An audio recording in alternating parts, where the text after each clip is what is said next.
Boom. Welcome. The boom throws me off. Boom goes the dynamite. Oh my God, I can picture Steven And boom goes the dynamite. back in college being that guy. Yeah. What's up, boys? I've missed you. Welcome back. Thank you. It was only a week, right? No fun today. Felt like ages. I know. Dad's back. I think I've only missed one. He's checking the bottles in the liquor cabinet. Yeah. I missed you guys. Well, I have not done one of these intros in a while, so bear with me. Welcome to the Alfalfa podcast, powered by ZBiotics. We are four entrepreneur and investor friends seeking the edge in money and meaning. I am Arman Asadi. Happy to be back this week. We have Eric Johansson, Steven Cesaro, and Nick Urbani is somewhere in the Himalayas, if I'm not mistaken. He's getting happy. It He's looks getting happy. so beautiful Getting over happy. there. Tibet right now? Yeah. Dang. Is he in Tibet now? I Has he believe. progressed? I'm subscribed Nice. to his updates in our group chat, and the last one was like Tibetan monk ninja warriors doing archery. Wow. And That sounds that cool. was a sick video. What do you mean that sounds cool? You're in the thread. I didn't see that either. I didn't see What? it. You guys aren't. Nick, for what it's worth, I am opening every video that you send. I'm a friend. Please keep When you sending said that, your I was like, content. man, I wish I was in that group chat. You guys, it's literally the message that he sent. Did you see the one of him walking through the crowd and there was the guy chanting? There was No. so much crazy chanting going Yeah, on. it was crazy chanting. I think he's going to come back a peaceful fellow, is my prediction. It's already a peaceful film. My question for you is, how many experience points do you think he's assigned to this trip? Ooh, Die with Zero reference. Yeah, probably a forgot about ton. that. Probably a lot. Probably a lot. Knowing him, he's already spreadsheeted out everything. This is high. Hello to the chat. What's good, everybody? We've missed you. Adam, good morning. GM, Hook'em's in the house. Sorry we're late. It's Steven's fault. Actually, no, I have to be fair. Steven actually saved us today. He's become quite the techno king. He always had it in him. He always had it in him. Steven's got a little video queued up for us that we're going to kick off this episode with. So today we're talking about the, how would you like to put this, Steven? The impossibility of Zoomers and millennials. How we're all financially screwed. Is that kind of what this is about? It's a question. It's like, are we? the Zoomers, are the Millennials, are they doomed? Yes. Financially doomed? Are we doomed? There's a lot of nihilism, financially speaking, as you know, amongst the Zoomers and the Millennials. And There is. There's been some stuff kind of going around on the interwebs lately that I think kind of cuts at the core of this. It's been interesting to see the different reactions to it. So I wanted to get your guys' thoughts on it.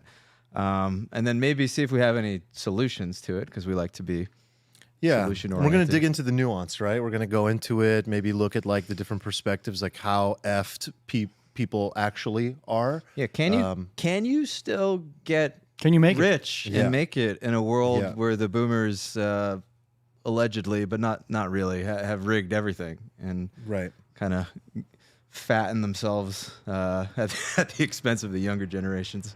Right. Couple more things, and then we'll dive into this video, which is entertaining to say the least.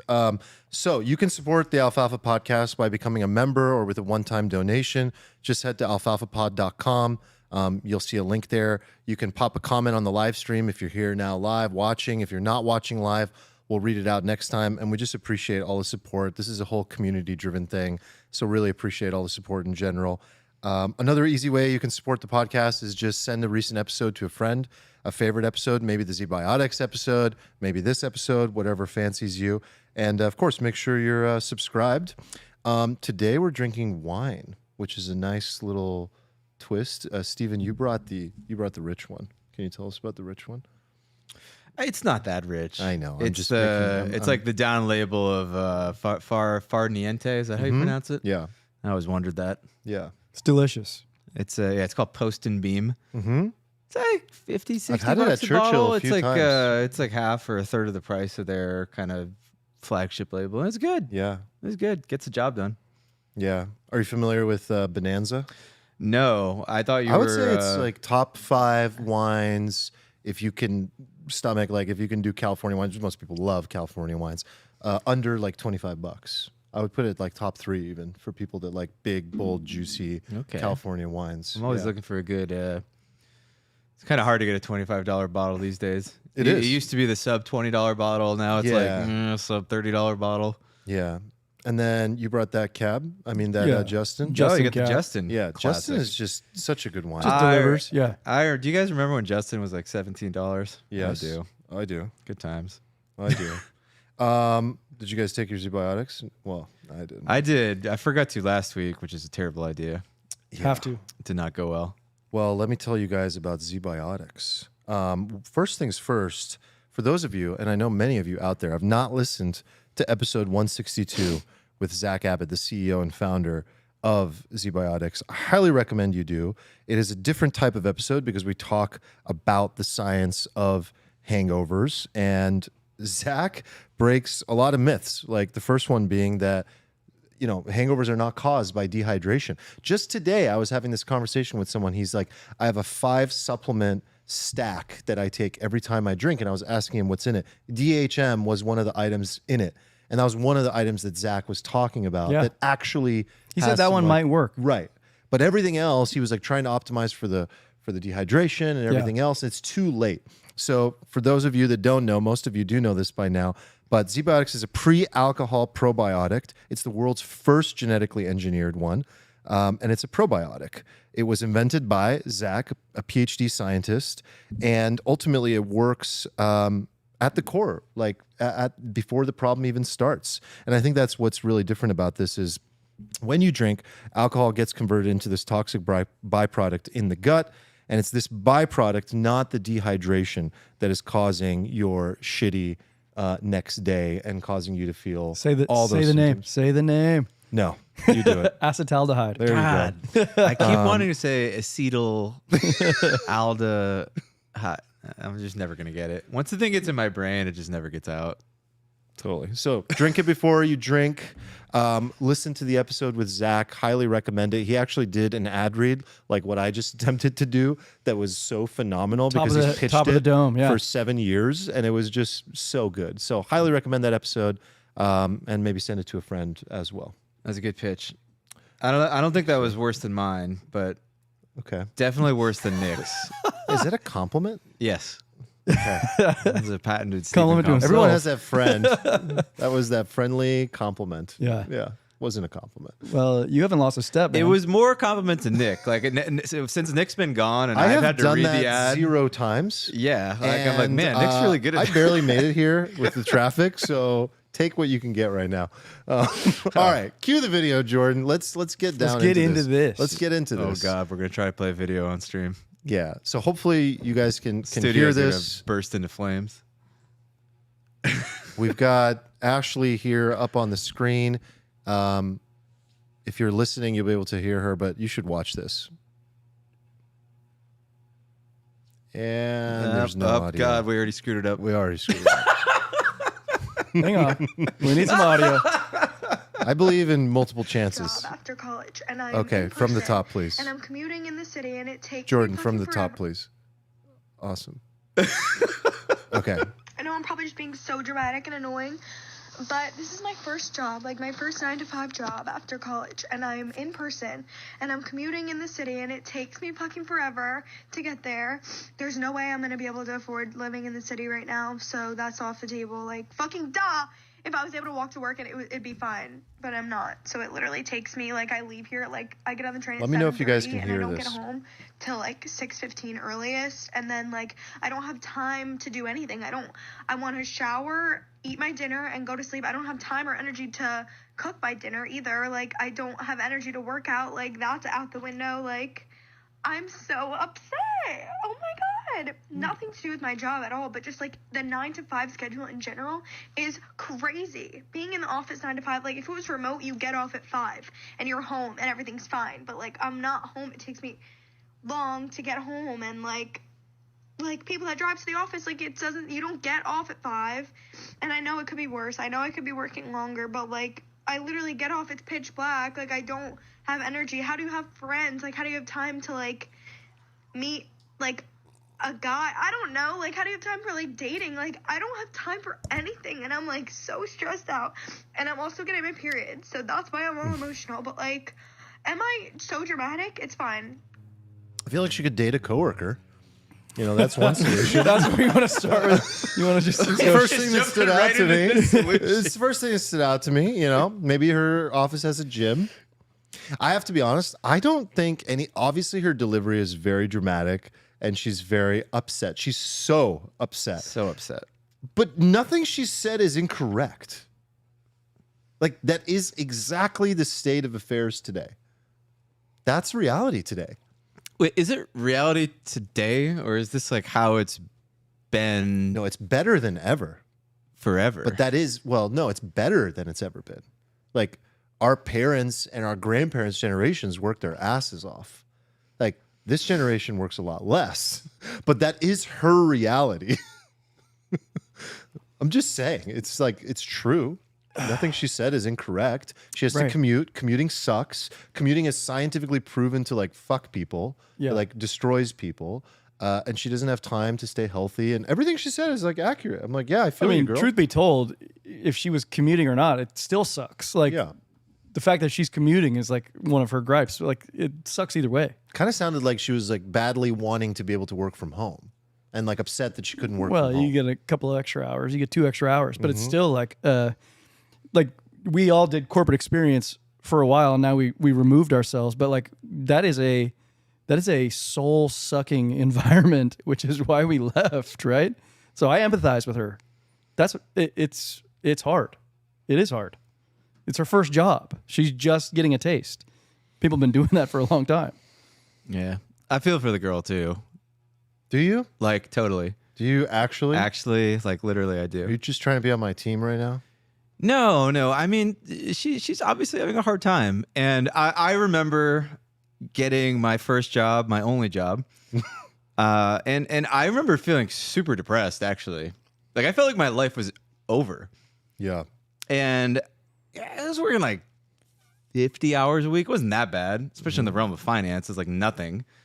And I didn't even have that long of a commute. I had like a 10-minute commute. And I still was just like to myself, I go, oh, this is my life. I am now on this track, and maybe I can move up the ladder and I get more money, and then hopefully I buy a house in Greenwich someday, and that's like the peak of my Pretty much. yeah. Maybe I'll get into polo. Maybe my kid will learn to ride a horse. Polo. And, yeah, That's a that's good a one. rich Dude, that's that what rich is people do out there. Made you know? it level.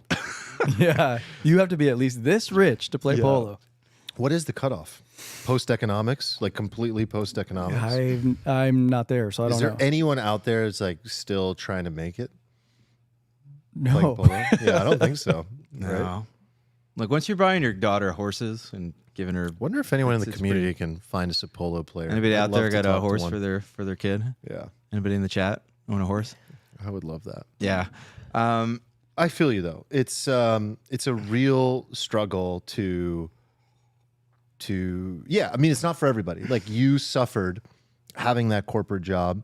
I think you did too, Eric. Dude, I literally left the country Yeah. because I felt like my soul was just getting evaporated from my aura. I was just like a empty carcass going to work for 2 years. I did like the cubicle life, and I was Yeah.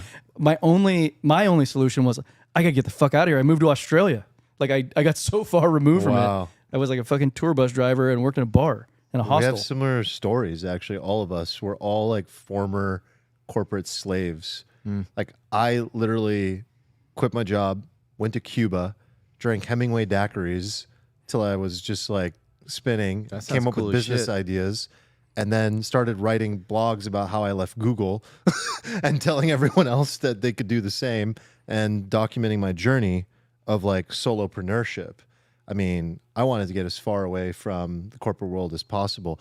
But that's the thing. It's like Google did such a great job of making me feel good to the extent that they could. Well, Google's the pinnacle of that. Pinnacle, providing food, providing transportation, providing Wi-Fi on the bus, like everything. Yeah. You're dry cleaning a gym, like so that you don't have her concerns. Right. And that you and everyone's like dating each other and all Yeah. that stuff's taken care of. So it's like kind of a great environment. It's like college, but with like a little more responsibility. Yeah. You just have KPIs.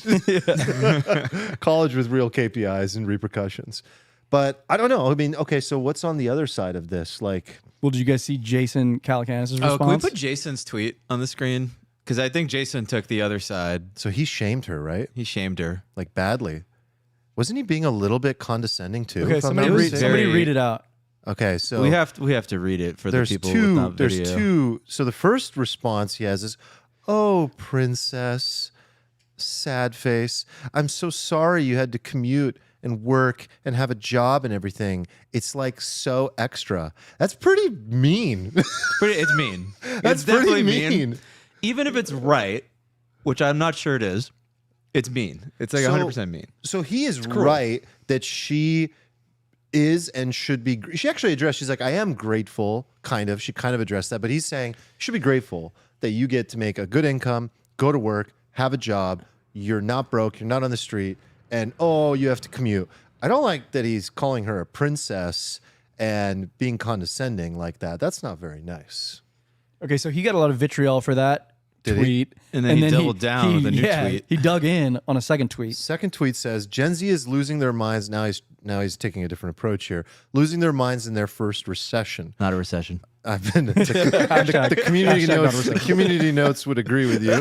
Oh yeah, you got community noted. You got community noted. I've been through 3 of these as an adult. They suck. They last a couple years, but they make you stronger. Just focus on adding skills and putting in 2 more hours a day than your hardest working peers, and you'll come out in the top 10% of your cohort. Or check out and teach yoga / skiing, sleep on someone's couch. I'm not kidding. It's an option. So he took a very different approach with the follow-up tweet. It was less douchey, but still it was kind of more, douchey. Like, here's Yeah. my advice for you. Yeah, I think like he ends it with some like real solutions, right? It's either like lean into this or exit it, Yeah. right? And I think that's fair.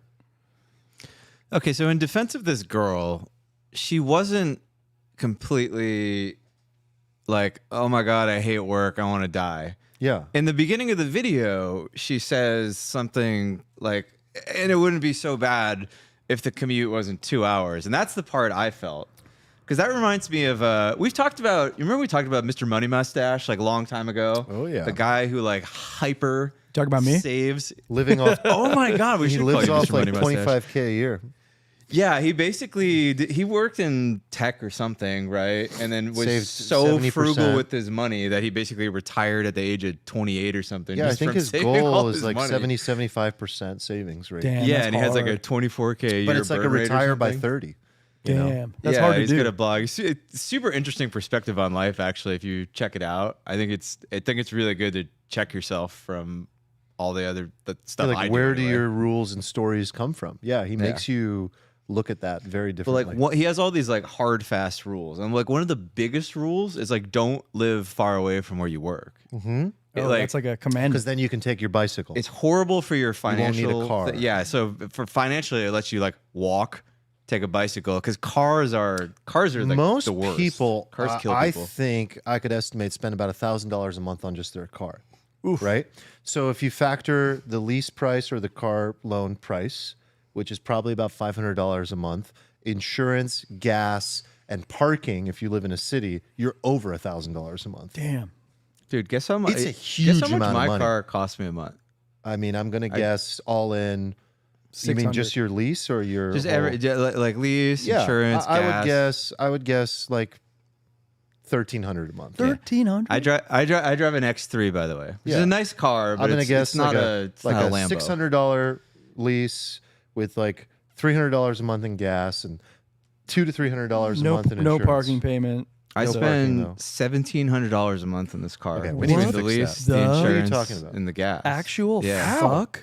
You don't even It's go insane. anywhere. I know. I don't even drive. You work from home. And I think I'm gonna get it. I think I'm gonna get rid How of much it. is I your think I'm gonna- lease? It's like I leased this car at the peak of. You hadn't listened to my episode yet about how No, to I get a had car. not. But no, this was during a time when used cars were. Do you remember They that were like very that 3 month expensive. period where like Oh, used yeah. cars were like more than cars. a new car. Yeah. Yeah. It was insane. So my lease expired at this exact period. Rates went up. There were no cars available to buy. I went from my last car. You couldn't even pick a color, My right? last car's payment was $250 a month. It was like it was a 3 Series. You would have been so proud of me getting this car. Like I People knocked it out of the drain park. so much money on cars. And then I went the Jesus. complete opposite direction. And it like mentally it is draining me. I'm just like, this is the worst value ever. I could almost just like Uber. I could almost just hire like a private driver at this point. Just for like that's I just why have to drive to pickleball. I was like, the first thing I'm gonna cut, which was what that alpha in that episode was about, was just no payments, like just cash only. And then realizing once you actually pay cash for the car, you realize that you don't need as much car as you thought. It's a really interesting forcing function because who wants to pay $50,000 in cash for a vehicle to get from A to B? You just start to realize like, I don't need that. Like, I'll just get this like car. And what is that payment mostly? It's like mostly a status symbol. Like, all it is, dude. because like That's a lot all of cars are. a lot of vehicles can take you from A to B. All cars are. Yeah. To get back to our let's story get back here. to her because like the one thing I think Mr. Money Mustache would say is like, why are you commuting 2 hours, right? Yeah. But she works in New York City.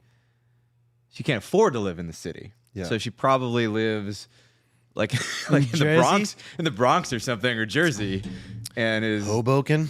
yeah, which a lot of people do because you can't freaking afford to live in New York. You could get like 4 roommates in It's a good time. with like one of those apartments. Armin with and like I 3 beds were and no roommates at one windows. point Yeah, in we life. did that. Yeah, that is a good time. Yeah. I mean, I slept on a sofa. I did what J. Cal said. Right. Well, I wasn't doing nothing, but Yeah.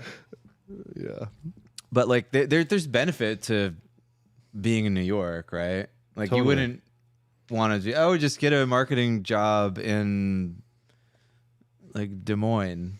And So what about the other side of this? Like, I mean, do you guys agree that like on the one hand, like she is correct and she's speaking about certain facts that are a reality about work-life balance today.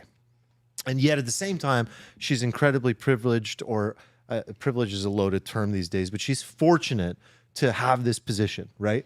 But do you agree that like work and life is easier than ever before, and that every previous generation is looking at that girl and actually thinking what J. Cal said, which is, oh, princess, you have to work so hard to make your $120,000 a year salary, you know. I actually think that's like a pretty advanced response. I think like, so I ran this video by my wife, Mina, yesterday, and her immediate response was like, bitch, toughen up. Like, because I think we're all in America like programmed to just grind. Like everybody is just programmed and you know that this is what you have to do to make it, and you just fucking do it.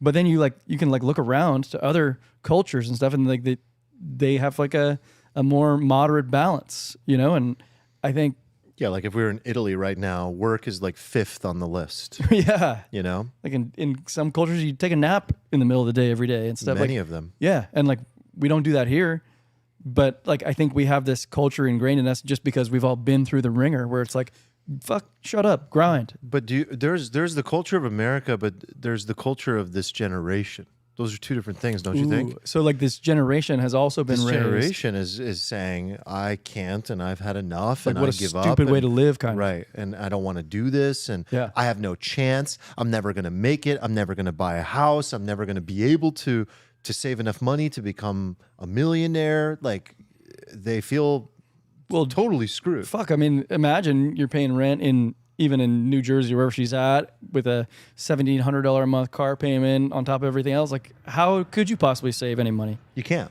So You she's can't, working her ass unless you off exit the just to system. break even. Yeah. Jesus Christ. Yeah, and it's like life. The society has taught us that like you go to the best university you can, you get the best job you can. That job generally will pay you more than other jobs, but will be placed in a city. That city will have extremely expensive baseline living expenses. By the way, we won San Diego. San Diego. Oh yeah, Dude, we did it. we won. We need those like we won. jumped the confetti. Dude. Confetti. We did it. So for those that don't know, U.S. News and Reports or whatever it's called, #1 most expensive city in America, San Diego, California, above New York City, San Francisco, Honolulu, L.A. The whole thing. We won. God damn. Dude, I'm going to drink to that. I need a refill too. But like, this doesn't feel as expensive as San Francisco did when we were living there, 10 years ago. I don't know. Can you break that down a little more? I don't know. It just doesn't feel as expensive. Like San Are Diego. you sure it's not what I was saying to you offline, that it's just because you were poor then? Yeah, I just got richer. I just made have it. a little bit more disposable income than you used to?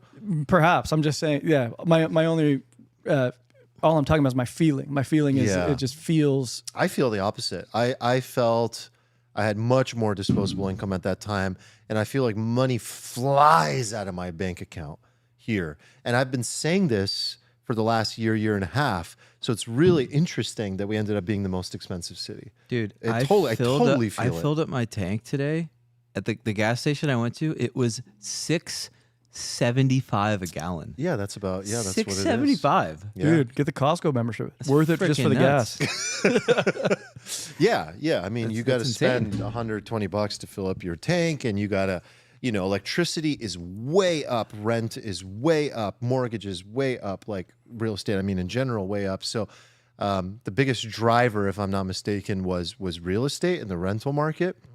But what was interesting about the report was quality of life was high here.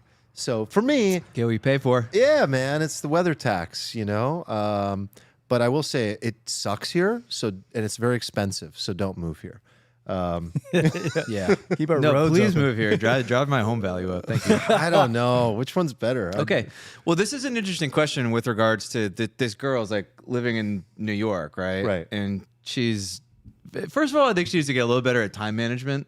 She's like, how can I do anything getting home at 6 p.m.? Her whole thing is woe is me, right? Yeah. I think the reason she got shit for it is she's being a victim. So my question back, like what I was saying earlier, is like, yes, Eric, this American spirit of like, go get it and make it because you can is real. But that is starting to get replaced by a new sort of generational ethos of no, thank you. Like, yeah, because I don't even think I can make it. You're right. Like, Yeah. why try? Right. And woe is me. I'm a victim. The system is too big and too corrupt and too fragmented for me to ever make it. And to argue for her point, yeah, it's like she's climbing that ladder. She's doing the best she can. She gets the best job she can. She lives in a city, has no savings every month. So can this person, this archetype of this person, actually make it in America? Remember when we talked about that episode where we were like, how to basically get rich, and that you can't do that by just like having this like 5% savings every month and thinking I'm going to put in the stock market and make it? Like, how does she ever make it to where she can buy a house? Okay, so I want to talk about this actually, because I feel like there's this huge hang up people have. Like the main hang up amongst the Zoomers and the Millennials is they look at home prices and they're just like, there's absolutely no way. Like, are you kidding me? Like the house I bought, I just checked what the mortgage payment would be today if I were to buy it, and I was like, Suckers. It's like 2x what I paid for it like 3 years ago. The mortgage payment is like double. I can never afford it. Is that never. mostly because of the interest? Yeah, it's entirely because of the interest. But it was already bad before that. Like before that happened, people were already like, I can't buy a house. What? But people have this mindset that you get rich buying real estate, and I think it's a terrible mindset. Like it's an awful mindset. I think the main reason people get rich buying real estate is because they lived during a time where the government basically pumped real estate for you, and B, it just turns you into a leveraged, forced hodler of like financial assets. Whereas without that, people are A, not using leverage, and B, they're often not investing at all. Like the amount of basically 40-year-olds I know who have come to me, been like, oh, what should I do with my money? And they have like $50,000 sitting in a savings account. And I'm like, What are you doing? So you're saying that like the mortgage payment is like a forced savings mechanism. A lot of it at the early stages goes to your interest payment, but then over time it's more principal, and that's like a forced savings. It's almost like an IRA contribution. Yeah, it like gets people to invest in any sort of asset, and it does give them leverage. And it is kind of crazy if you think about what real estate basically is, right? You're basically saying like, okay, the key to wealth is to put all of your net worth in this 4 or 5x levered financial asset that's basically kind of like an interest rate bet at its core. And as long as the interest rates go down, like they have for but massively decades, concentrated it's fine. risk too. You have one asset that is exposed to idiosyncratic risk. Yeah. Like that is not something that you'd normally like espouse in like a investment plan. Mm-hmm. And I think this is completely stupid. I am very like when people are like, should I have like I've got like $200,000. Should I put all of it towards a down payment on the house? I'm like, I think that's a terrible idea. I think if you could invest that money properly across a diversified basket of assets that are like very high in the risk spectrum, because if you're like 24 and you're making money, I think it should be like a crime to buy bonds, basically. Like it's just absolutely criminal. You're shooting yourself in not even the foot. You're just shooting yourself in the face. But everyone's making money on their real estate, just like you said. For now, and like people think real estate's amazing because it has done so well for the last 20, 30, 40. It's done well for like people's entire lifetimes, right? But there's been multi-decade periods, 20, 30, 40 years where stocks have done nothing. Right. And there's been periods where bonds were horrible to own, basically from the 40s through the 70s, right? But then they become like they crushed. Like on a real return decades. basis over a long term period, stocks crush real estate. If you like level the playing field, you're talking about like a 5x levered investment. Like if you were 5x lever the S&P over like a 40-year period, you'd be a millionaire even if you started with fucking $1,000 basically. Mm-hmm. Yeah, like if these Zoomers and such would just if they would just save a little bit more money. So the idea of like saving money and not getting that Starbucks coffee that brings you a bunch of joy and putting it in bonds or like the S&P and you make 8%, like I kind of get why people don't want to do that. But if you're putting it all into like high beta tech and like Bitcoin and stuff that's like really like aggressive type of stuff that might go up like 15% a year per annum, right? And you do that for a couple of days, you're going to do really well, and you're going to crush the person who put all their money in a house. In my opinion, I don't think it's that hopeless. My challenge with that is like, in defense of the argument, I don't see how most people working in tech in large cities can save enough. Like they are victims in a sense, in ways that they, like you really have to become conscious of every rule that you're following that you didn't intend to follow in order to break out of the system and save enough money and live a slightly different life that you can actually accumulate wealth. Because if you follow the framework that everyone tells you is what success will lead to, you're going to get your Starbucks every day. You're going to live in the best part of town, spend the most amount of money on rent, drive a decently nice car, go out to get drinks and food, and you're living in like San Francisco, New York, Miami, LA, San Diego, whatever it might be, you're never going to be able to set enough money aside. They're going out every night with their friends, night. and like that's just sort of the lifestyle. She's probably like 21 years old. And these are the most productive people. Well, that's not a fair statement. These are very productive people. These are the young drivers of our society, though, of our economy. That girl doesn't scream productivity to me. I don't know. Like I mean, the new generation is like where. And like that is what, regardless of how we feel about it, that's our future. Like that's it. Like these are the people that are going to drive innovation and production in the country. And of course, people listening in other countries, it's the same deal. The younger generation is who you have to listen to. So if this generation is saying like, I don't think it's worth it for me. And by the way, is that really the general Like, is that really it? I don't know. I don't hang out with enough Zoomers to know if that's actual, but like I would suggest that she's probably on the right track to building wealth. So like she's already, in a career and like she has an income that seems reasonable. Like she can make it, even like it would take a lifestyle adjustment. I just think that's the biggest part. You have to adjust your lifestyle and live below your means. Yeah. You have to. Like if You're never going to get out of the rat race if you don't. people who make it do hard things, and like that's hard to But like. in order to do that, you have to be willing to be unpopular. Yeah. That is so goddamn hard for people. And the reality is, it's not that you're going to be unpopular. That's just how it feels to you.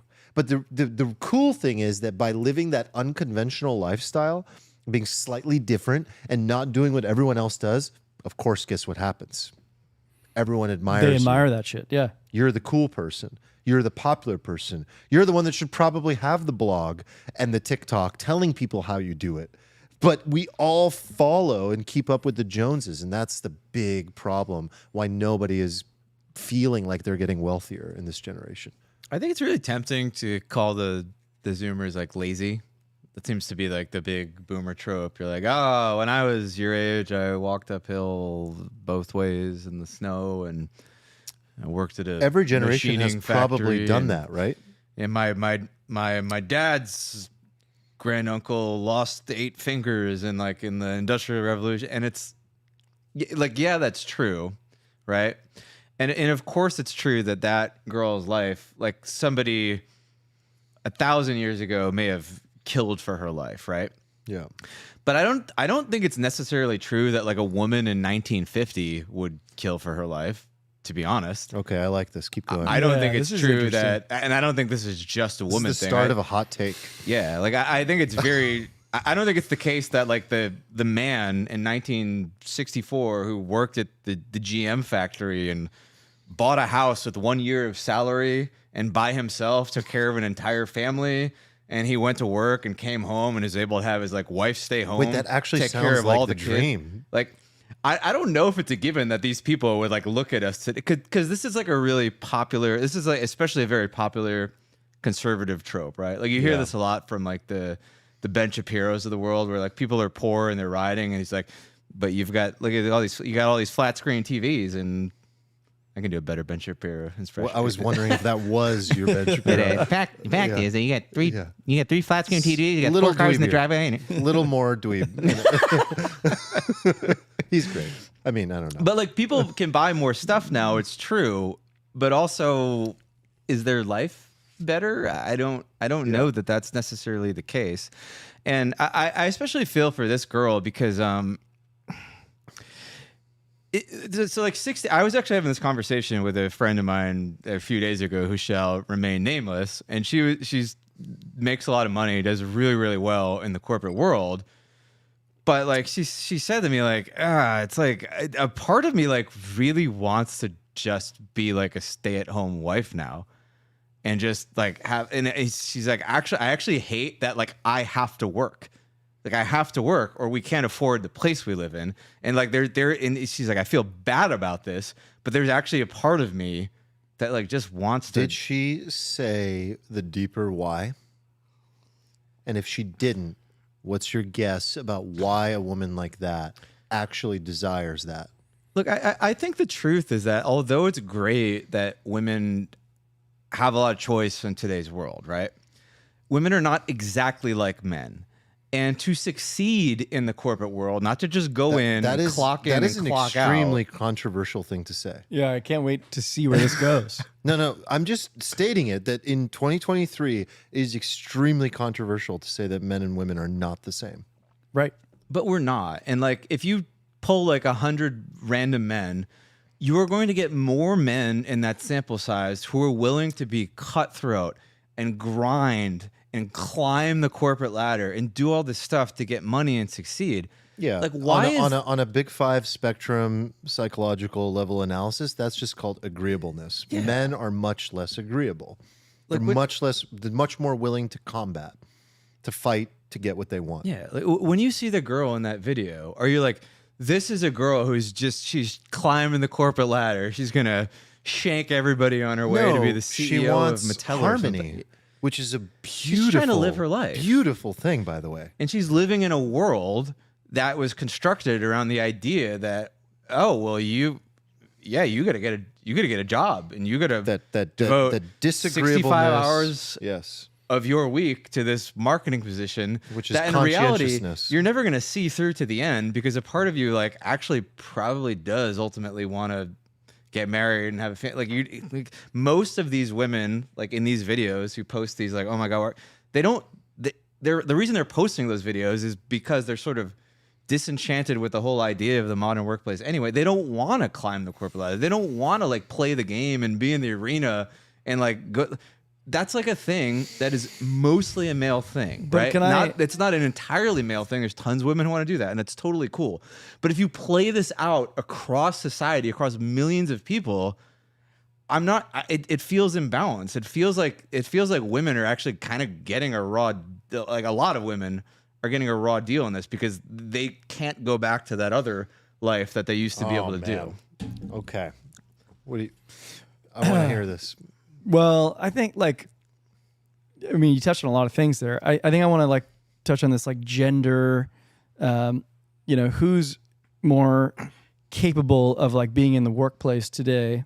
We have like millennia of evolution on how we've like become who we are, right? And like it's only recently where like women are now doing the same things that men do or whatever. But like I don't think that the workplace today resembles anything like what you're describing, which is like combat, or it's like literally you go into a fucking like a plush office desk and you sit there for like 8 hours. I think like both genders are equally equipped to do this. That's Disagreed. No, I totally disagree. With this. If you want to just exist, right, and make enough money to buy groceries and not go anywhere in your life, yeah, you can go into a workplace, clock in and clock out, but you'll never get anywhere. You'll never make a lot of that money. I think you can get away with that. Like even Armand's like Armand used to work at Google. Anybody can't work at Google. That's like the top. I agree, that's but the like top tier. Let's just use that as an example, because I think there are women who are thriving at Google even today. Like, but dude, and those way women more are playing chess to a level that I think is what is required. Like, I don't think you can just show up and have a harmonious environment. Like the feeling of the environment that they crave for you oftentimes is harmonious and about like an equal playing field and at least having equal opportunity to ascend the ladder. But at the end of the day, the game is to be better than your peers. But that game today is not combat. It's being intellectually better. It's like performing better. It's like doing work better. It's like it is. I look at it. I think I look at competition. it as pretty conflict oriented. I think that in order to be better than your peers, you're playing chess and you're in combat. Like, of course, you want to collaborate with your team. Like, don't get me wrong. But at the end of the day, like to get up there, to get that role, like it's House of Cards. It's a game, and you have to do everything at your disposal. Ideally, things that aren't illegal, and you're not killing anybody, and you're not going that far like the show. But like you're doing the things that are necessary, and that's where I think, to Steven's point, where I agree with you, men are more likely to thrive, and women are more likely to suffer. And I don't think it's fair to them. I actually agree with that point. I don't think it's fair to them. I think that they're playing a game that was designed for men. So can I ask a question? To play. I think that's a very reasonable statement. Like a lot of women pushed for this, and I know a lot of women in my life today who are like, why the fuck did we push for that? Like, I would much rather just stay at home. Like, for me, like people talk to me like that. That's a good question. Why they pushed for it? I think they pushed for it because this is for lack of a better word, the patriarchy that exists. The patriarchy that exists is it's our game. These are our rules. We're conflict and combat oriented. It's about ascending the ladder. It's the art of war. It's about getting to the top, getting the money, right? Get the money, get the power. That's what we've always been about. And when it wasn't about work and we were in tribes, it was get the money, get the power, right?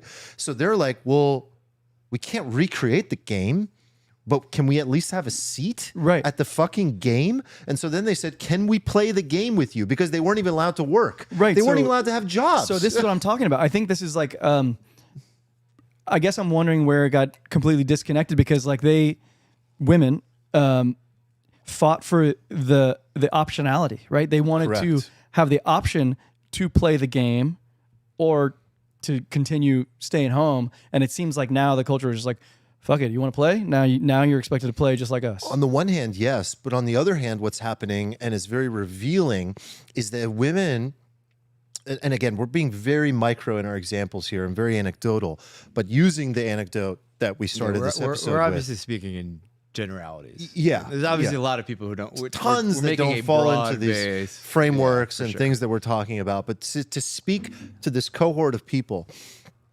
what's interesting, I think that psychologically, when somebody like that is posting a video like that, first of all, they could just be doing it for clicks. Many reasons you could post a video like that. Sure. But on the other hand, when you're having a psychological breakdown like that, and Felt you're au- it crying, felt authentic, It felt to be honest. authentic, right? Yeah. She's crying on camera and putting it on the internet. It's a plea for help. Which is much more normal for the Yeah. Zoomers than you. Like, it's not something I would ever I'm do. not going to do that. Like, if I did that, I would have people at my doorstep in 15 minutes. Like, are you? Are you okay? No, it's totally normal to do that now. But what I'm saying is that her doing that is very revealing about the nature of her position in the game. You don't see a lot of the opposite happening in the opposite gender happening, right? And arguably there are many men that feel that way. They just also are not, there was a comedian that said it was illegal for men to talk about their emotions until like 2012. Yeah. Like you weren't allowed as a man You to get called even names, yeah. discuss emotions and how you feel about something until 2012. So I find it very revealing, and I think that should be looked at closely. And to go, to your point, that hot take got hotter and hotter and hotter. And I don't know. I agree. So let me ask, I agree. I want to, I guess, like ask again. Like, so women fought for the optionality to join the game that you're describing, this like combative, competitive game, and they have achieved that. Now they can play, and a lot of them are thriving. Does the option still exist to live that conservative, sort of like old style life? Because I kind of feel like that might be making a resurgence too, even now.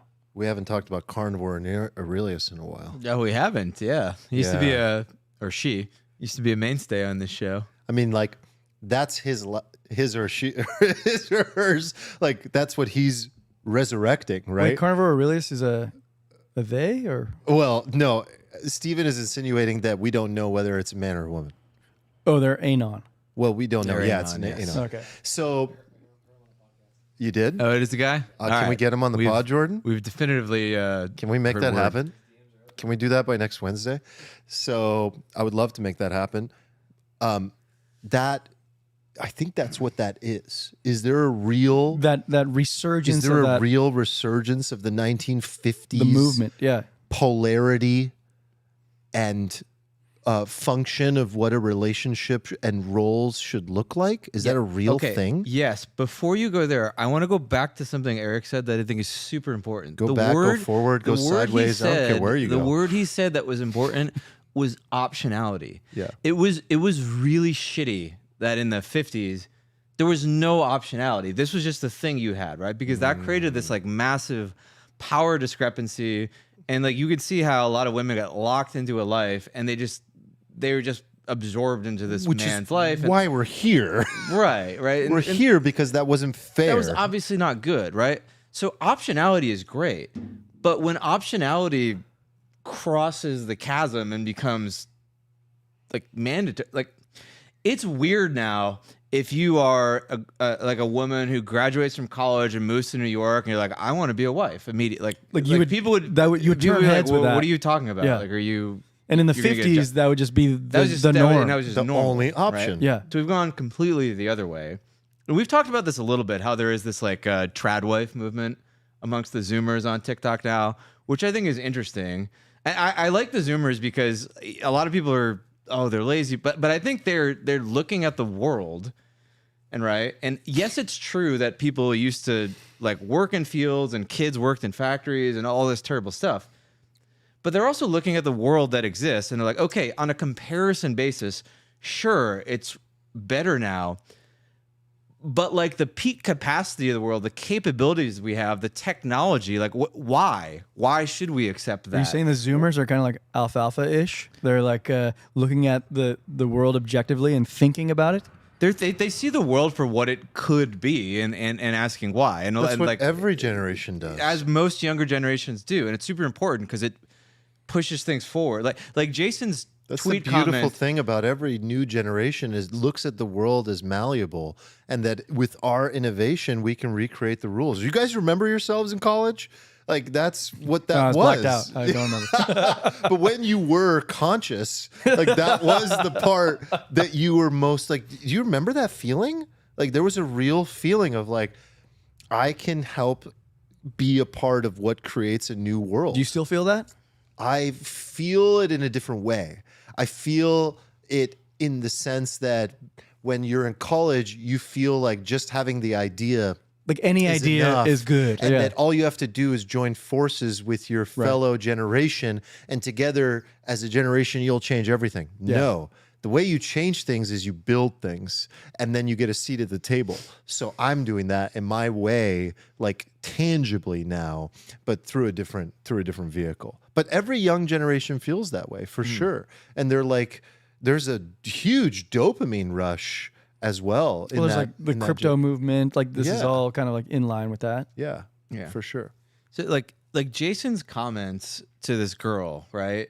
They reveal to you the sort of preconceived notion of the world as he believes it to be and the rules that she should live by, right? He's like, oh, it's a recession. Now's a great time to develop your skills. Why would you develop your skills? So you can move up the corporate ladder. Because Right, that's right, what you right, do. right, You right. move up the corporate ladder. You Yeah. acquire more resources. You acquire more He's power. projecting. But why? Why should that be what this like It's young old man girl advice. has to do? Like Yeah. it should be fine if she doesn't want to do that. It should be fine. Like she can bring tons of like women have so much value they bring to the world aside from like their corporate ladder abilities, right? They can do things that men can't do, and it's not fair that like Jason the VC tries to put them in the corporate ladder box, and if they don't like play in that box, he sort of poo-poos them and disparages them. That's like silly. It's like a very myopic view of the world. So can I ask you, like, what are her outs now? Because I saw another comment below that was like,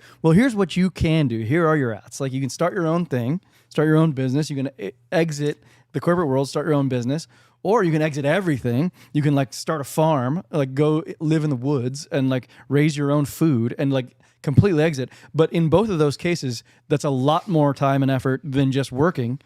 Which I think is true. I think that's actually all true. But am I also being myopic in my view, where I'm like, well, I'm actually my perception is limited by the boundaries that we were raised in. Wait, no, that's a good point, right? Because you could think of it as like life is work.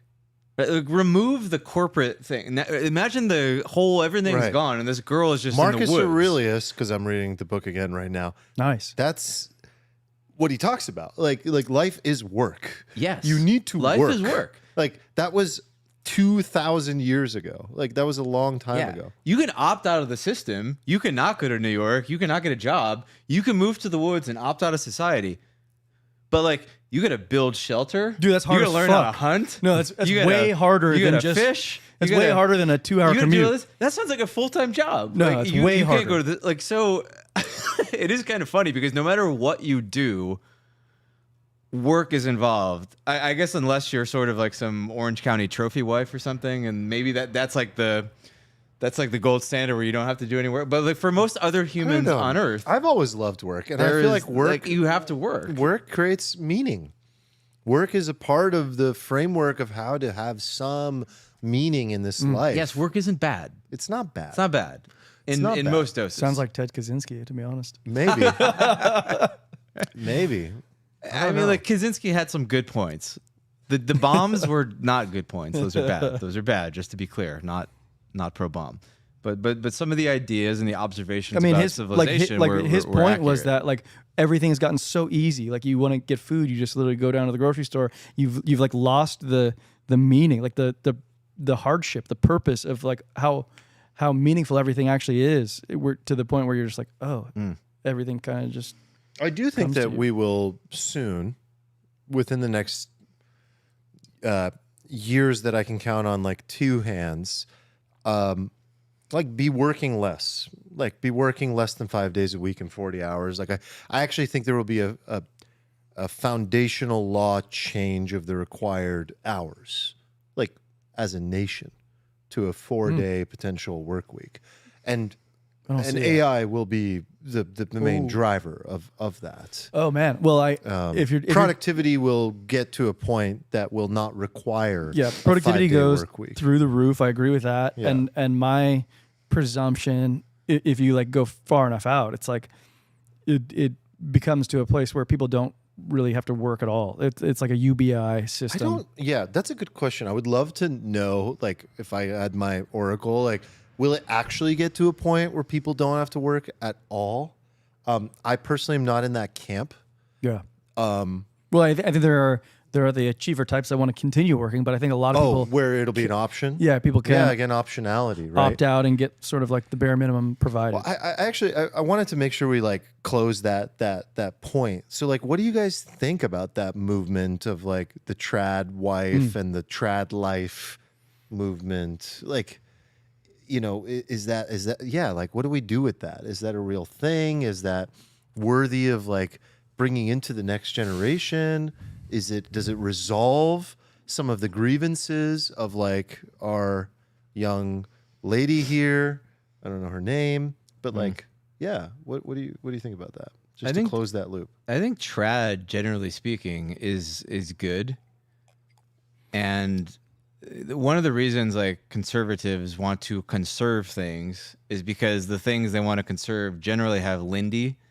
Like some of these things have been around for thousands of years. Is that what it comes down to? Thousands of years, right? So we live in this world where we've invented this new society that has existed for 4 decades, 40 years out of 5, 10, 20. I don't know how far back you want to call humans, but it's been thousands of years. So 40 years out of thousands of years. For all of those years, up until the last few decades, right? There was this element of like the male-female divide. There was this idea of like men as like hunters, like women as like nurture. Like that sort of paradigm has existed forever, right? So for us to think we can just completely throw it out and everything will be fine and we're just going to rewrite all the rules and everything will be happy, that's obviously silly. There's obviously some wisdom in there that we need to keep. Is the anarchistic nature of like people today related to the fourth turning sort of times, or is that always a thing that exists with every new generation? Like I feel it more. You feel it more now. Yeah. Well, the principles of we've talked about the turnings a lot, Many times. but the principles of the turnings is that every generation isn't the same. Like there are a few generations, maybe 4.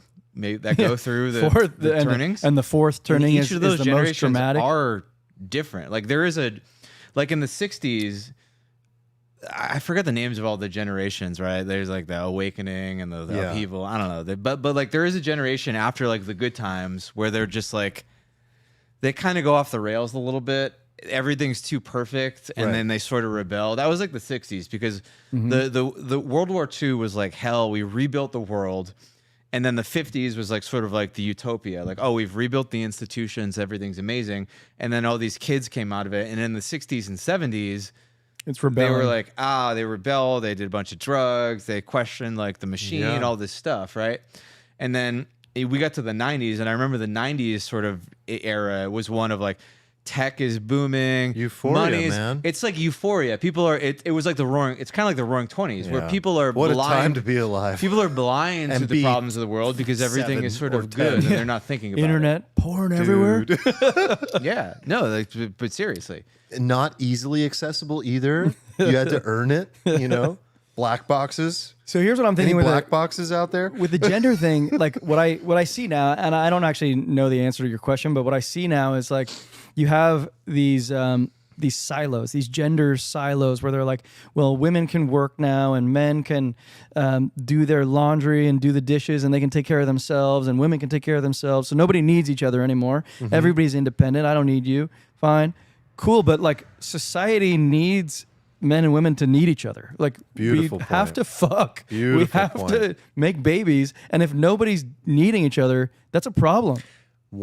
Oh man, It's a math problem. that's Like, we not just, that's we just die. We just go to zero. At a well, certain point. that's a math It's literally problem. math. That's the most important part of the problem. But the other part of the problem that exists is like, without that like integration and codependence and just like that right there is why It's like men and women at all exist Yes, in the it's, like, first place. helpful for There's that. a symbiotic relationship Yeah. between them that has always existed. And society, and I would argue postmodernism, has like created this belief that there is no need for the other, that we all individually with this identity that we can create for ourselves have enough and are enough. And we can even take it to the most extreme levels where we can be celibate and alone and choose to be and be fine is the belief. Actually, there's not a belief that they're fine. It's just it's a choice that ultimately that's the lifestyle that they're going to live. And that is like dysfunctional. And I see it's just like, dysfunctional. I see that rising. Like right, like, it is rising. What do they call these incels or Yeah, incels. MGTOWs We did an and episode stuff? of that. Yeah. On that. Oh, the that's big a, that's a towels, yes. huge Men going their own problem. way. Men going No, their own way, yeah. because no, what you're hitting on, Eric, is so interesting. It's like in the move toward empowerment of the self and wholeness of the self, which is awesome. Hey, you don't necessarily need other people to be happy. Oh, cool, interesting, beautiful idea. Wonderful. I don't need a counterparty. I don't need a significant other to be happy. Yes, to a certain degree, true. But you need another person in order to be whole in the sense that, like, everything that you think you can accomplish as an individual, there is a limit to that. With another human being, you are more powerful. You are more able to access new areas of life that you were not able to access before. And you can rely, it's okay and healthy to rely on another person. It doesn't mean that they have to have this like very specific chore that you won't touch. It just means that that integration is beautiful and healthy. Yeah, but with those chores being predefined, it does make it easier to integrate, right? Like now it's getting harder does. because like it's like People well, don't know their roles. Yeah, how do I help you if you're like good at this and this and I I'm think that's you know, okay though. We can figure things out as long as we don't give up on integrating. Yeah. Like if we just stop the desire and need to have a significant other at all in the first place, then that's the end of the species. That's just like some crazy modern idea that will literally eradicate the entire world. So yeah, that's not going to work. Well, this is like an idea of the feminist movement, right? They're like, oh, we have birth Sure. control now. We have all these We don't things. need 'em. We have these. Fuck 'em. We have all these things. We don't need men anymore. Right. Right. And then men have all these things that like men and women sort of evolved. They've made each other whole in a way. They filled each other's gaps, and they kind of combined, and they propagated the species, and they allowed one another to thrive. Right. And then as society evolved, society and to an extent government, you know, in ways which I would argue are mostly not good, started actually like filling in some of those gaps, right? So in the mind of the female, right, one of the problems with being a woman is that you are generally smaller and less powerful than men, right? And in the wild, your only choice is to really like get under the wing of like a big strong man and have him protect you. But as humanity evolved, we're like, well, we don't need that. That's a bit of an arcane idea. We can build societal structures and governments. We can institute these protections and law, right? And as we've done this, like the sort of physical premium for being a man versus woman has continued to go down and It's been down and discounted, down yeah. and Is down that and why down. we're getting more shrivelly? I kind of, yeah, well, I it's think like so. the No, male possible. the male Yeah. value has If you been look declining at like the for a long average time. male body and everything, it's and testosterone levels. Well, that's Joe Rogan was talking about this It's on the last. Like, I think it shriveling. was on the last Elon podcast. He's like, "Why are these fucking aliens so shriveled and small?" Because in their modern evolved societies, the brain is all that matters. It didn't matter if they have biceps. this brain. It's all intellect. And I was like, yeah, it's actually like a lot of truth in that. I as still you think become, human size is on upward trajectory. I feel like people are like, you look at, skeletons that are dug up. They're like tiny little skeletons. Like we're bigger than we used that's to a be. nutrition thing. Yeah. That for sure. But I think there's some nuance there. Like, It's our it's like a nutrition is more better. recent possible development of It's like a new trajectory, shrinkage. maybe going downward. Yeah. Like, do I you don't think know do you how think real it women is. place a greater or less premium on physical prowess today versus like 300 years ago?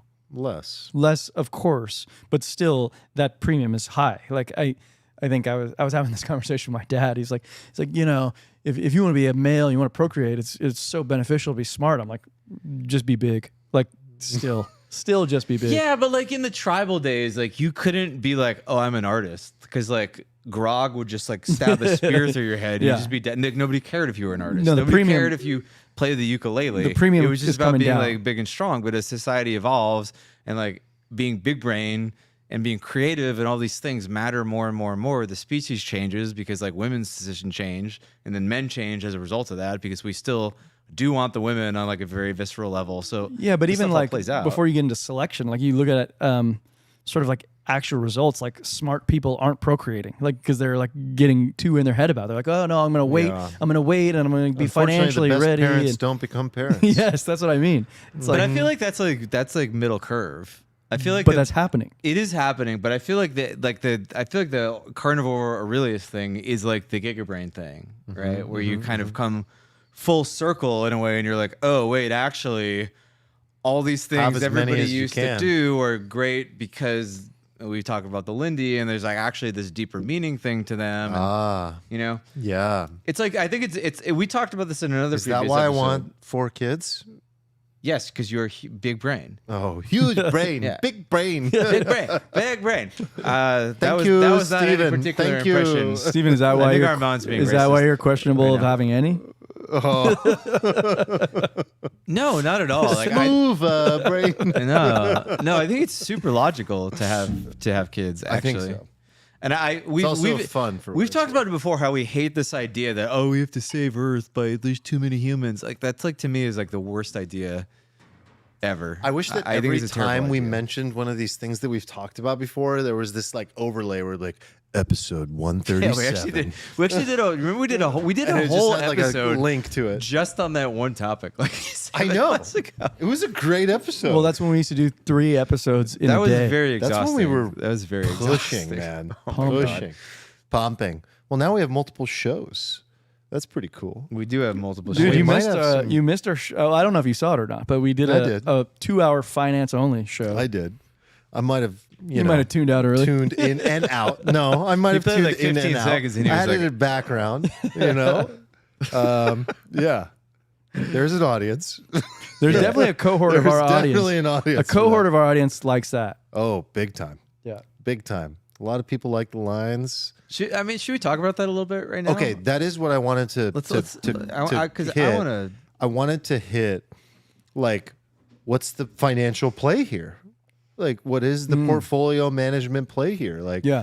like let's How can dig you make into it? that. Yeah, how do you make it? How do you make it as a Gen Y, Gen Z,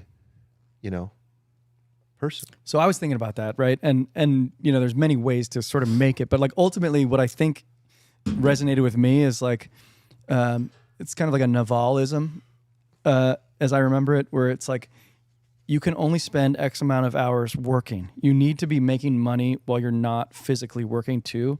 So whether you call that passive income or just investing or whatever, like you need to be able to like have your money make money for you. And I think that's sort of like the basal layer of how you make it. Like you need to be saving something, putting that towards something that makes you more money, and then grow that over a long period of time. And this poor girl is like 20 years old or something, but she's got a lot of time ahead of her. Like she can make it through that vehicle. Yeah. Just focusing on that vehicle. Well, like, saving and having your money make you more money over a long period of time, that compounds and that turns into quite a bit of money. And I think So time is the advantage. Well, I is think what I'm a lot hearing. of Gen Zers maybe are But I'm like I'm a millennial actually, right? Yeah. So millennial we know. goes until No, you still got it. no, millennial goes until 1980 if I'm not mistaken. Oh, then I still got it. Oh yeah, like millennials. What did you like, think you were? I think I'm right on the cusp. I thought it was like I literally You thought were it was not on the cusp. thought it was no, you're not on 1984. the cusp. It's like 1980, dude. I thought it was 84, and I was like, I could be No, wrong. no, Can no, GPT Jordan check that? But It's definitely not 84. I think it's like it's like 1981 or 80. well, like I'll tell you this: with a portion of my portfolio that started when I was 13 years old, when I started trading, I did Nailed it. 1981. 81. Okay, so Bam. from a very young age, I started trading early just because my dad kind of introduced me to it. And with a portion of that, I just put it in like S&P 500 and NASDAQ and would like continuously contribute to that over the years. What's happened to that portfolio is kind of astounding. You know, like I am very active in my trading life and everything, but like that little thing, I'm just like, holy fuck, dude. Like that does work. Okay. I guess yes, I see that. Like that's still possible, you're saying. You can just set enough money aside, put it to work for you. Yeah, Let I time. So what I wanted to say about the age thing is like, say you are in your 30s, late 30s, mid 30s, early, whatever, right? Like, so let's just use me. Like I'm 37 and say I haven't started.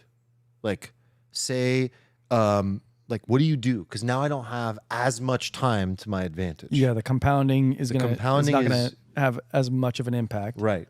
So portfolio approach for me is what? It's got to get aggressive really quick, right? So, by the way, for what it's worth, like in this AI age, I don't know if you guys saw today, fucking Google just put in $2 billion into Anthropic. There's a lot happening. Like, I think like just the top dog incumbents, Google, Microsoft, Amazon. This was this was going to be a topic on our next investing show, Oh yeah, because like what I see dude, the incumbents are gonna win. Bro, Yes. this is something we've been pounding the table on forever. Like It's we're on the same cusp. incumbents We're that on won the tech cusp of, game like, are this gonna win this. grand No, bull No. run that people can't even comprehend. but like but you don't have to like comb through the forest and like, oh my god, I found this Like, like little known. you don't. You You just just literally have to bet on you like just have to buy Google, like 7 Microsoft, companies and just Yes. walk away. Nvidia. I think that's the and nuance, walk because away. we had talked previously about like Citrini's report on like have like exposure to 70 different AI stonks, and I'm with Armand where it's like what I see now is like you get rising rates, you make a hurdle rate for new investment that's higher, where like it gets harder for new competitors to come in and like disrupt. So what does that mean? It makes the incumbents stronger. Yes. So those guys are going to fucking crush. They're so well capitalized. They can just scoop up any business. Like Microsoft even scooped up OpenAI. 50%, Yeah. 51%, And like OpenAI is huge. And Microsoft just like yoink. Like $80 billion. But there play. is a barbell there. There are some companies on like, I don't know, maybe it's like the cloud infrastructure side or something where you'll be able to invest in, and then a Microsoft will be like, all right, we're just going to buy you. And then even though that's a blip on that company's radar, for you, maybe like 10x in like a year. And Of course. well, that's a great play. of course. Yeah. But like that's for a fiddler or somebody who wants to devote time and effort and energy to it. I would tell this girl, you don't have to do that. Just keep working your job. Pare back your lifestyle to whatever degree you're comfortable with and invest in the fucking Microsoft and whatever. And if Bill Gurley is right from that talk that we talked about, I'm imagining my little episode 147 popped up. Well, then the incumbents will really win in AI in particular, because regulation and regulatory capture only appears to benefit the incumbents more than anybody. So makes it, oh, by the way, fucking executive order today on AI. Like, that's big. Yeah, that I looks saw that. terrible. I don't know if you You want to think go so? totally off the rails. I know, but that's totally off the rails. that's very off the rails. Whatever.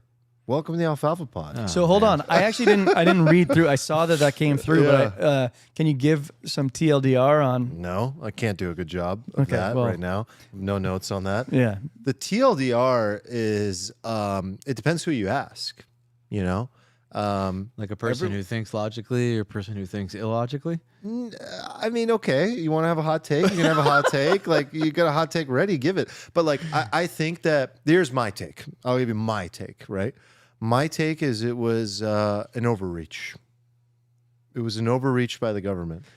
Why? I think Bill Gurley was right. I think that talk we talked about was correct. Of course. There's a lot of money to be made in this industry. It's about money. It's about control. I think that, like, are there real existential risks? And is there actually, logically, clearly a path for doomsday AI scenarios to affect our democracy? Yes. Is that the reason that we should bring this level of regulation to a technology that is so young? No. The real reason to do it is probably the real reason for the government to do it is the money.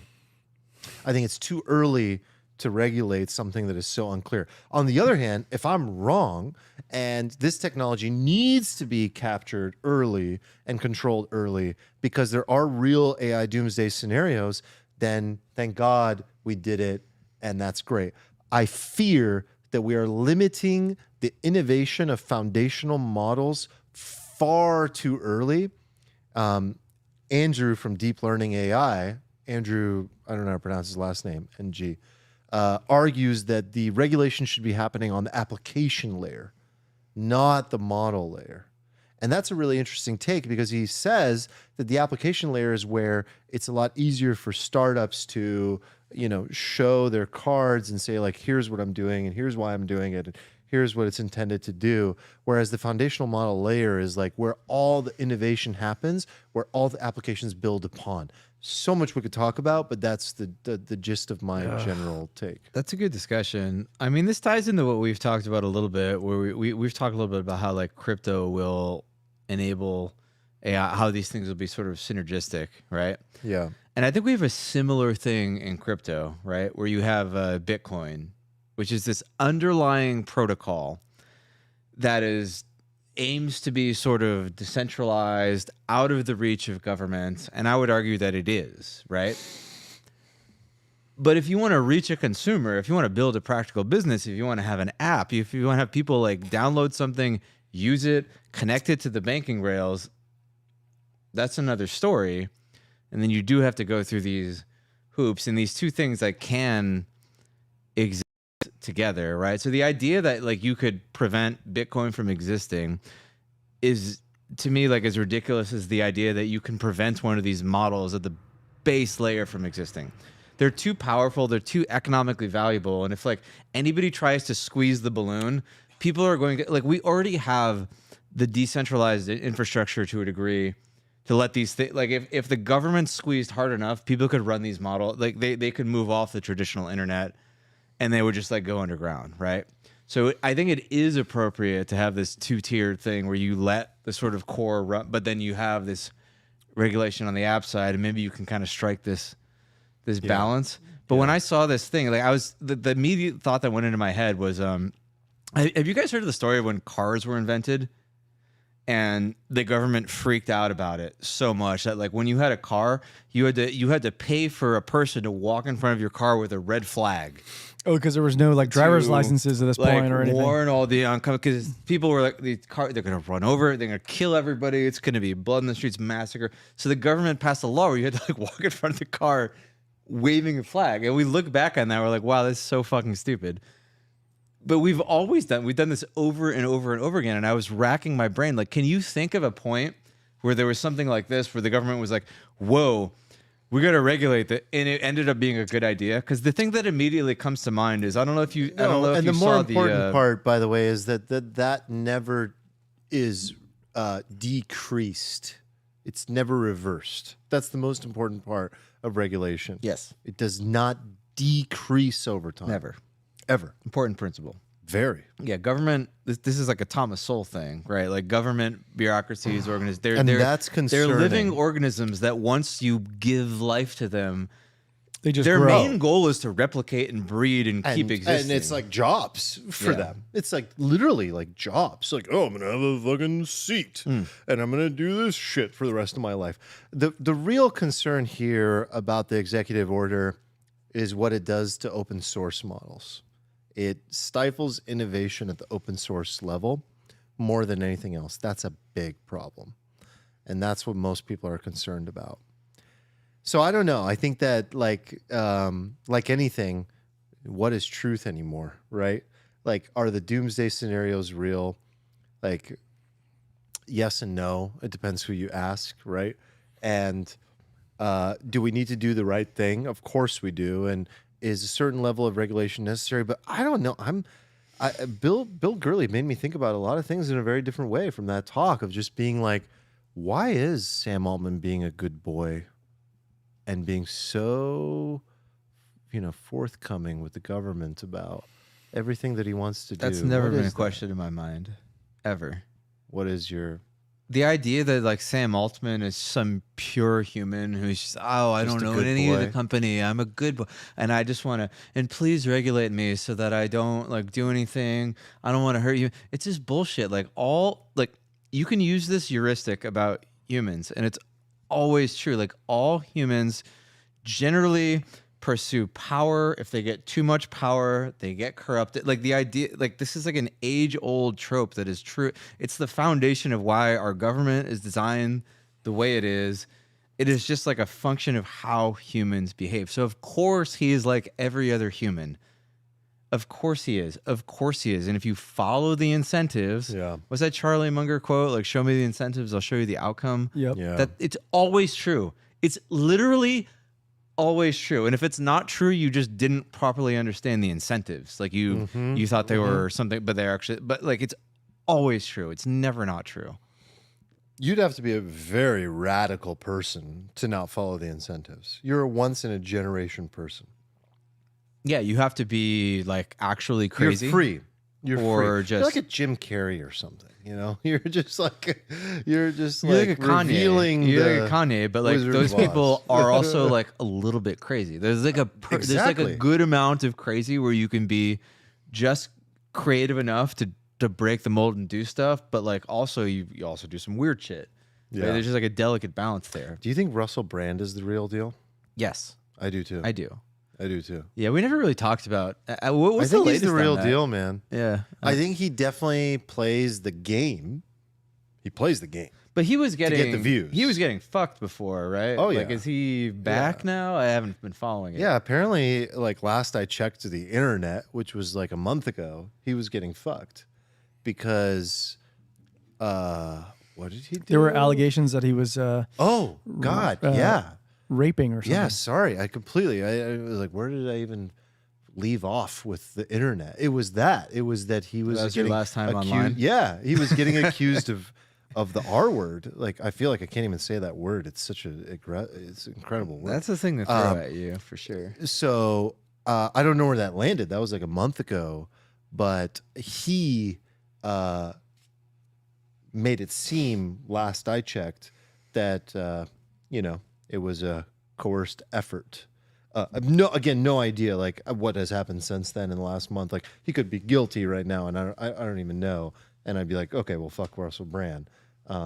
Is Sure. he? I don't know. Like, Well, I don't know. the mental model I've formed. But is- my point, by the way, when I was talking about Russell Brand, was everything before that controversy. Like I felt like he was doing a great job of illuminating truth upon these things that we are attempting to talk about. That's all. Yeah. But like, apparently, he touched on too many topics and now is being, attacked. Or he really did do some disgusting things and deserves to go to jail for them. Or both can mean, be true. Like maybe he know. was I mean, illuminating the maybe he truth and needs- he's a rapist. Exactly. Like, and maybe he should be in jail for that. Yeah. I don't know. So yeah. It's interesting how there is this through. You were like, what do Tucker Carlson and Russell Brand have in common? Right? They believe very different things, Very. but yet they've been on each other's shows, and they've both been kind of kicked out of the main. And you're like, why is that? What is like the common thread between those two things? And like to me, it's that they're both like very like they're anti-establishment. Yeah, that's easy. Like They like- don't sing the song. But people don't get this. People think there's like left and right, but it's not Piper, left man. and right. It's like in and out. It's a It's in song. and out, right? Yeah. Like because Tucker got kicked off of Fox, and like a lot of people are like Fox and Tucker, same thing, right? It's all the same thing. It's not all the same No, thing. he started there's an to sing establishment his and an own anti-establishment, song. right? Yes. And they didn't like that. Yes, and there's an establishment left and an anti-establishment left, right? And then there's like this establishment that transcends all of politics, and if you cross that, you're fucked no matter who you are, right? And it's super interesting, and we wouldn't have noticed it before. We wouldn't have noticed it decades ago before people were able to get these like huge platforms, obviously. Right. But now we see it like plain as day, and it's kind of wild to watch. I hope he's okay. Like I actually, when you brought it up, I used to get his videos in my feed all the time. Like, so, oh, new Russell Brand. Now that you mentioned it, like I Does haven't he do gotten a YouTube? video in I think he forever. moved to. He was on Rumble. Rumble. Yeah. I think he Did he moved- completely get kicked off YouTube? I don't think he got kicked off, but the last ever video I watched was him being like, "Hey, this is what's happening," and hey, for that reason, join me on Rumble. It's gonna get harder, so let's go to Rumble. That was Yeah. basically the gist of the talk. Yeah, I like him. I feel like I have this like I feel like I vibe really well with like the anti-establishment lefties. Okay. Like I watch Russell and I'm like, yeah, I got that. Or I watch somebody like Jimmy Dore and I'm like, okay, yeah, I get that. But like some of the anti-establishment like right people, I'm like, oh, that's a little crazy. What's an So example crazy. of that? Um, Anti-establishment right. I don't know. Like Tucker is anti-establishment, right? But like Okay. Tucker doesn't make me go like, Like I'm like, all right, like I kind of get. But there's a lot of anti-establishment right that I feel like is just like weird. Whereas like I feel like Russell is like the sweet spot of like, yeah, I get this. It's just like he's a guy with these like traditional Is Alex liberal Jones? values. Oh God. Is Alex Jones anti-establishment, right? Oh, Okay, God. I have mixed feelings on Alex Jones. I actually have never listened to Alex Jones. I have a lot. Actually, I know you have a lot. You apparently listened to the 6-hour Joe Rogan episode. I and listened tried to the to whole get me to thing. listen to it. Yeah. And you go, Armand, it's 6 hours long. It's And I crazy. said, Steven, that's never going to happen. And it didn't happen. So 2x speed, brother. 2x speed is 3 hours of life for a man named Alex Jones who's talking about some batshit crazy stuff, man. You're being too dismissive. I don't know. You're being too dismissive. I'm not, and I I'm not agree. saying that I the agree. majority of his ideas are good I because agree. they're not. I agree. I know nothing about this person. And I feel like my question for you is what percentage of what he says is worth listening to? It's a hard question to answer, but I would say like 30%. Okay. It's a pretty high percentage. It means the vast majority of what he says is nonsense. But like, I think it's important to go through life and be like, what is the most abhorrent thing I can think of? Who is like, and just like look that up on YouTube and listen to it. Just Why? be like, because it's like important. It's important. Why? Like, do you care about truth? Yeah, but I don't Well, care if you about. care- if you care just about listening to the truth- most abhorrent thing I could possibly imagine. Well, how do you and, know like, what you thinking believe? That's How do you important. know what you believe is right if you've never listened to anything that challenges it? Those are two different things. No, it's not. It's the same thing. Like most of what people think is truth is just this. There's just this placeholder with a thing I've heard repeated over and over and over again. So, that I've Eric, never would heard you a counter of. agree that like to be challenged at a fundamental level might be valuable? Yeah, and I guess the way I think about this is probably like a bell curve, and Steven's saying like listen to the entire bell curve, and I would probably just in my own mind just think that like the majority of truth exists like within 3 standard deviations. I don't need to go to fucking 7 standard deviations and like listen to all. Why of do you it. think somebody think like Alex Jones is 7 standard deviations? I'm not even talking about him. I'm talking about what you said, which is listen to the most abhorrent shit you possibly can. But that's not 7 standard deviations. Like if it's abhorrent in would your it brain, be? it's probably like 2 standard deviations. You know? Yeah, I don't know.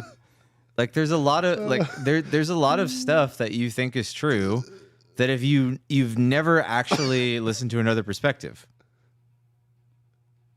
I don't know. disagree that listening to really extremely I was being hyperbolic, controversial obviously, shit to an extent. could I be don't mean like enlightening. seek out literally the most ridiculous, but I mean like pick a thing that you think is just a given that you've actually, if you think so about, can I like, give have an never heard an example? opposing view to. Nick Gango says Alex Jones is 9 deviations. Yeah, that's like silly. Alex Jones is 90 views. No, but so like so like somebody that I really have always like disliked at a surface level, I was judging him, was Glenn Beck. Okay? I was just like, not interesting to me. It's like not interesting. But like I remember Tim Ferriss interviewed him. Tim Ferriss interviewed. Yeah, and he Glenn got Beck? a lot of backlash for it. And he was just Interesting. like, dude, guys, like just check him out and like it's okay. Like it's okay if you disagree with him. And that's what he said. And I was like, yeah, that's me. You're speaking to me. I do disagree with him. I don't like him. He comes off as a pompous asshole on TV, and I don't like assholes. So I'm going to give him a chance. And like, I remember listening to him, and I don't know what percent I would assign to it. It could have been 10. It could have been 30, where I was like, those were cool ideas. The rest I still hated, but I went into it with a more open mind. And I think that's important, and I think that's what you're trying to say. I Yes. think what you're trying to say is allow yourself to listen to people that are fundamentally 9 standard deviations away from your version of the truth and see what you can find. See what's there. And I think that's a very fair and honest way of seeking truth. Yeah. Otherwise, you are truly just feeding yourself I think echo chamber. you should type. probably assign your time similarly to the bell curve. Like things that are like way far out of the standard deviation curve, you assign your time in a limited fashion to that because it's. I disagree because like if you're spending all your time in the middle of the curve, all you're doing is reinforcing You're stuff you already reinforcing. know, and it's Yeah. like, But is it's that like time most really likely to be valuable? true though. Is it though? Probably. Is it though? Like Probably. Why would I don't that know. most likely be true? Why would the fucking 9 standard deviation away thing be more likely to be true? Wait, hold on a second. This Well, is hold very on a interesting. sec. No. I want. Let me ask All this right, you question. go first. You are here. You're just here. You're a person. What makes you think that your version of reality is more true than the one that is believing that they're true 9 standard deviations away from you? I'm very curious. Well, I guess there's what you like mean by this. social proof involved. Like if something is believed sort of by more people, then I think it's probably more likely to be true. That's so interesting because I have often thought that the beliefs that are held by less people are often more true.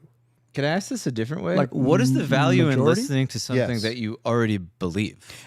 I honestly don't listen to, like you mentioned all these names. I haven't listened to any of them. Yeah. No, So- you're obviously different than me and Armand. Yeah, for sure. I never heard of any of these names that you mentioned, by But the way. like, what is the value? Even if what you believe I is have likely true, what always is the value held of like that listening the to belief it of over the and over again? majority is likely false. I don't even listen to any of these people because I want to go to the source material always and make my own decisions. Like I don't listen to anyone. Like that's sort of Okay. my own thing.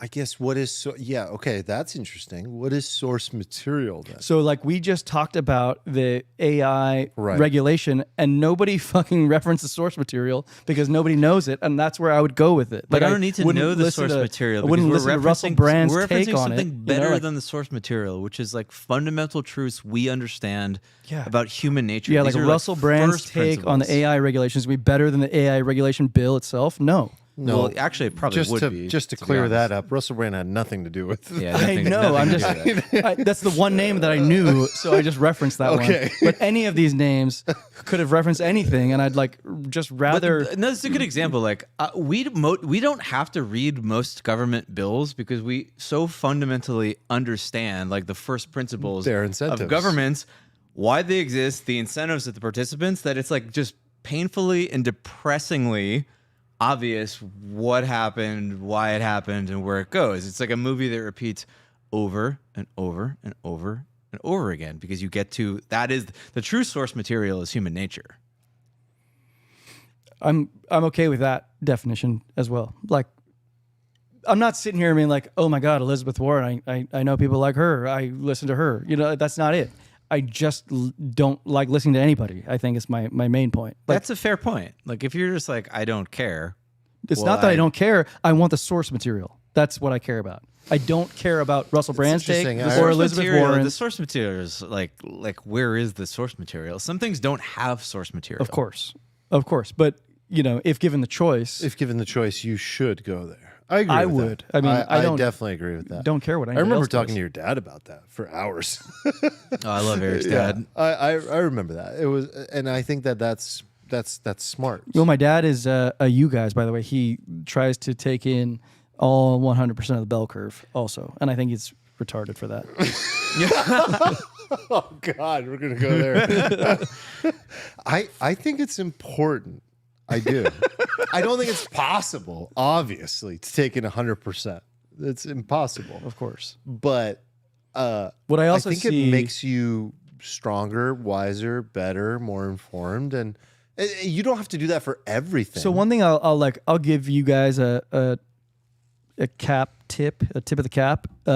My dad he listens to 100% of the source material because he already knows what his stance is, and he wants to find the rebuttals along the way. I feel like you guys are actually like searching for nuggets of truth. Your dad's a lawyer. Yeah, he's a lawyer. He's a in lawyer. that sense He's a on lawyer the architect. on the vertical axis of Yes. like thought. Yeah. Yes, I feel like I am doing that sometimes. I honestly don't know what I think sometimes, right? So I'm looking for confirmations and to be refuted. You know, like there's so many great examples of like ways you can refute your own beliefs and hypotheses by just like going out there and being like, what's out there. And I don't know. I think the interesting thing about being young is that you have such firm beliefs. Like to kind of start to loop this back, right? You as a young person, you have passion and charisma and you just like this conviction. This word conviction, by the way, gets thrown around so much in crypto. You have conviction for your beliefs. But as you get older, you actually are more interested in what you don't believe. You're more interested in what you don't know because you actually realize that you know nothing. You got to know what you don't know. You know nothing. You're an idiot. And a truly wise person is aware of that.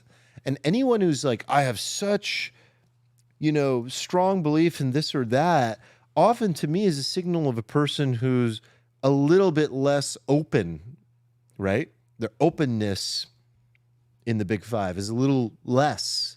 And so like, that's fine. That's interesting. Because then you get to have a really good debate with that kind of person. A person who has very strong conviction is a fun person to have a debate with.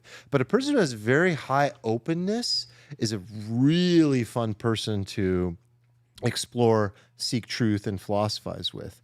And so I think that is a fun way to approach these like big alfalfa type ideas. So where do we wrap this? How do we bring it home?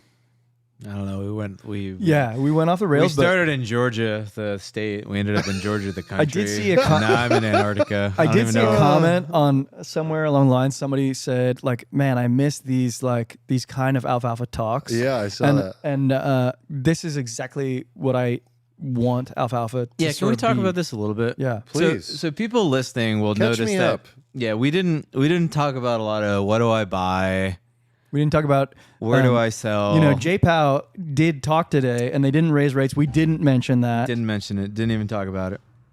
Yeah. Right. So like I think where we want to go with this is like to have alfalfa be a venue for really heady intellectual conversations like this where we can explore things, and we have another venue for like investment tactical like moves. And I think We're that thinking of having multiple venues. multiple right? multiple That's venues. what the Discord is. The Discord is multiple venues. Like, yes, everybody wants number go up, but also a lot of people want to ask questions about life and politics, and Right. they're searching So for like, these alfalfa deeper things. becomes the intersection of the four of us. We miss you, Nick. Exploring these difficult ideas finding it's the messy gray, like we've called it that, right? Mm-hmm.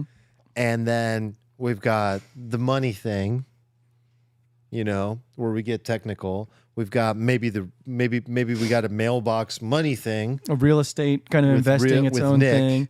A startup thing and with maybe you. a startup thing. Maybe we get a little acquired pod it's money kind of and, vibe it's money going. and philosophy, right? Really, yeah. if you were to just boil it Still, all yeah. down. yeah, but it's like we have this like Venn diagram, I think, where we have all these circles that are concentric in a very tiny area where I think like we can explore deeper if we like separate those circles. Yeah, and I'd be curious to hear from the Alfalfa community how interested they would even be in a sort of like founder interview series, like what Acquired does. So first of all, I just got introduced to the podcast Acquired. They're fucking good, by the way. It was like it like made me shape up a little bit. I was like, Jesus, like I'm just mostly drunk. So so I love those guys, and I want to raise my hand first to be like, I would love your founder series, you know? Yeah. Yeah. And I've been meeting some incredible ones lately. Yeah. Incredible. 9-figure guys. And gals. Yeah. But mostly guys. But if I could drill deeper into what you're alluding to, like because we're always transparent with the audience, and we do a lot of stuff. We're like, what do you guys think about this? What do you guys think about this? The show has evolved like many times over the last many times, couple of years, right? And that's kind of the beauty of it, is that it's this like interactive, like breathing life form where we do things, we talk to people, and we get feedback. And like we know that the Discord is interesting because we have these two people, like everybody is there mostly primarily because they want to make money, and like making money makes sense. It's like I gotta get up and live and thrive and make it in the world, and that's cool. But after everybody makes money, they always do the same thing. They always like turn into Jack Dorsey, and they get into meditating, and they go to Bhutan or something, and like they grow like a huge beard. Talking about Nick right now, or yeah, like Nick is doing exactly what I'm saying. So those two things exist, and like I feel like we've always struggled to like go to both of those things in one show. It's like really hard to do. Right. Like it's really hard to have these like philosophical discussions and then also be like, why soul is overvalued or undervalued. It's almost stupid to put those two things together. It feels a little like it feels wrong. And like in doing this show today, like I felt really good. Like I felt like the whole show made sense. This is like one of my favorite alfalfas of all time. In flow. What? Absolutely. Because Really? it just made sense. It was focused. Yeah. It was a good convo that made sense. Wasn't a shit show. Yeah. Yeah, the intellectual shit show was You want to do away with too the much shit of show? a shit show. Too much of a shit show. I don't think it's too much of a shit show. Well, you could have a shit show within the realm of what Eric's talking about. Well, I just don't think like predicting prices of random financial assets is like that intellectual, to be honest. Like I think this stuff is like more intellectual, but like drawing a rectangle on the chart, even though I love drawing rectangles on charts, like I'm no Einstein, you know. It's not. But it should have its own venue to do that. But I love it. Yes. It should have a venue. Yeah. So people listening will probably notice that like we didn't comment on coin stock tonight, or what ETH BTC is doing, or what Bitcoin is doing, or whether Tesla is going to $40. Coinbase has earnings tomorrow. Ignored all of it. We could talk about all it. this stuff. We totally ignored it. We're thinking about splitting off into like a second show. Like we did a pilot last week, and it was like very fun. I had a good time doing it, much like I had a good time doing this show. Wait, because there's like, also a second show. Could be 3 shows. there could 4 be 3 shows. shows. Keep it in your pants, man. No, I'm just saying you got the lines and you got the thing you guys did, right? So Well, are the what lines the thing you guys did? Is Look- it like a merger? Is there a merger? look. What I know for sure is that our audience, most of them, there are actually some people in our audience who I talk to. I agree with Dan Simmons. What we did is our bread and butter. Yeah. Yes. This agreed. is our bread and butter. This is our flagship show. And then we have specific expertise, which Yes.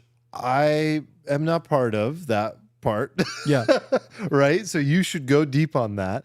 But then I can do like an acquired pod thing That we which don't is- know. which is bad. Yeah. I don't want to call it like the acquired pod thing, but it's Seed like round. it's my own version. It's like flow with Yeah. me on these founders, and then Nick's got his like mailbox money thing, and they're very different things. Yes. And that's good. But this show is our show. This is the Right. flagship Right. show. This is the true That's the magic of intersection. why Yes. the community is good. Like the Yes. community isn't good because a bunch People of people stay for There's the a million community. discords where people are like, "Can devs do something? Why coin go down?" Like, there's like a million discords like that.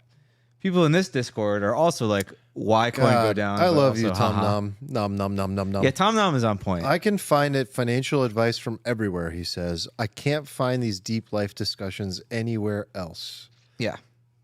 That's, I think, our unique 4-person jam. Absolutely. And I agree with that. And I think that like when although like by combining them, we are simulating our actual life, Yes.